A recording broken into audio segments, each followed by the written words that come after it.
কিছু কর্মকর্তা একটি দলের পক্ষে কাজ করছেন, সিইসিকে জানিয়ে এলেন মির্জা ফখরুল সাহেব। মানে ঘটনাটা আসলে কি? মানে নির্বাচন কমিশনকে আসলে গরিবের বউ হয়ে গেল কিনা? সবাই নির্বাচন কমিশনকে গালিগালাজ করছে, অথবা নির্বাচন কমিশন আসলেও চাইলেই সব কিছু করতে পারে কিনা যদি সরকার এবং রাজনৈতিক দল তাকে সহায়তা না করে।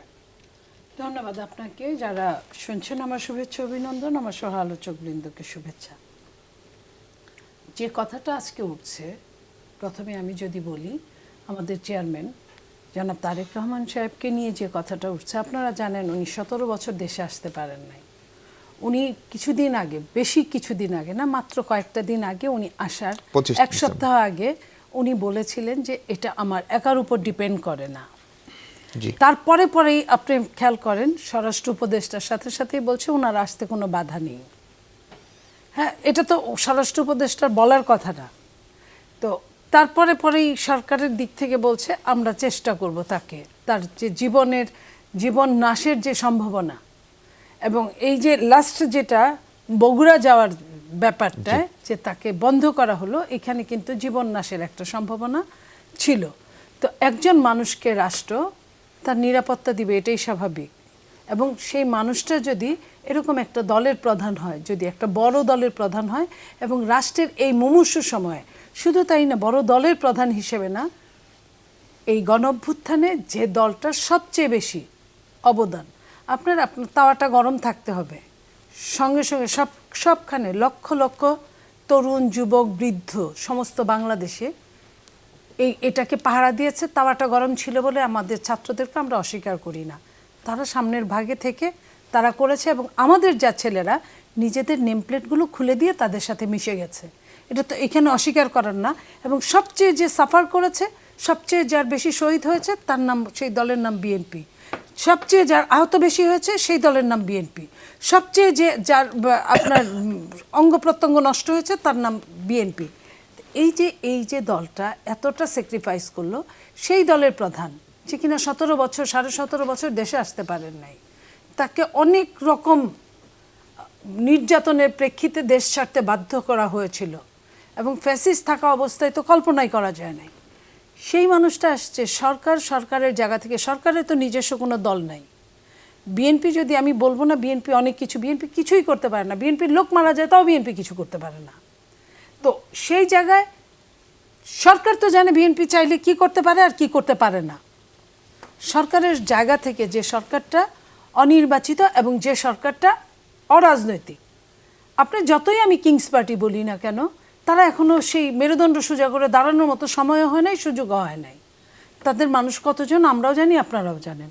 তাহলে যে দলটা এত বড় একটা দল, সেই দলের প্রধানকে মিনিমাম সরকারের নিরাপত্তা দিবে, সেই নিরাপত্তা দেওয়ার জন্য এত কথা তো হতে পারে না। যার জীবন সংশয়ের সম্ভাবনা সবাই জানে, সমস্ত জায়গা থেকে জানে। কমিশন নিয়ে আপনাদের কি অভিযোগ? নির্বাচন কমিশন তো আপনাদেরই নাকি? আমাদের কোনো নির্বাচন কমিশন না, আমাদের কেউই না। সবাই আমাদের, আবার কেউই আমাদের না। এই সরকার প্রধানত আমাদের। আমরা কোনো প্রতিবাদ করি নাই ওনাকে দেওয়ার জন্য, আমরা কিছুই বলি নাই। মৌনতাই সম্মতির লক্ষণ। তো সবাই আমাদের। আজ পর্যন্ত 1.5 বছর, 2 বছর প্রায় হয়ে যাচ্ছে, এই সরকারের বিপক্ষে আমাদের দল থেকে চরমভাবে কিছু বলা হয় নাই। সরকার যেভাবে দেশ চালাচ্ছে আমরা সেইভাবেই ধৈর্যের পরিচয় দিয়ে আমরা সহ্য করছি। তো সেই জায়গায় আমি যদি বলি যে এই সরকার যারা আজকে কথা বলল, রাসেল অনেকগুলো কথা বললেন, সেই রাসেল যে যাদের হয়ে কথা বললেন, তারা যেভাবে চেয়েছে, এই যে গণভোটে তো বিএনপি প্রথমে রাজি ছিল না। তো আমি যদি বলি যে নির্বাচন কমিশন যে রাজি হলো, তাহলে নির্বাচন কমিশন কার লোক? আমি যদি বলি যে একটা কাগজে সিগনেচার হলো, নোট অফ ডিসেন্ট সহ, আরেকটা কাগজ সরকার ঘোষণা করলো, তাহলে সরকার কার লোক? আমি যদি আরও বলি যে এই সরকার তাদের কথা মতোই আপনার নির্বাচনটা গণভোটে দিল, কোনো কারো তোয়াক্কাই করে নাই, তাহলে কি হলো? এটা কাদের হলো? এবং এই ইসির তারা কিসের জন্য ইসির পদত্যাগ চেয়েছিল? তারা ওই সময় রাষ্ট্রপতির কাহিনী, এই জায়গাগুলো নিয়ে ইসির পদত্যাগ চেয়েছিল। তো ওইখানে তো ওটার কোনো গ্রহণযোগ্যতা ছিল না। আজকে আমি যদি বলি যে এই যে ভোট যে আপনার পোস্টাল ভোটার, কোনো নেতার বাড়িতে তো পাওয়া যাওয়ার কথা না। এটা তো যার যার নামে ইস্যু হওয়ার কথা, বা 10 জন 5 জন এরকম নামে ইস্যু হওয়ার কথা যে কোম্পানিতে চাকরি করে। আমরা তো অনেক ভোটার নেতাদের বাড়িতে পেলাম, কোন দলের নেতা সেটা বুঝতে হবে।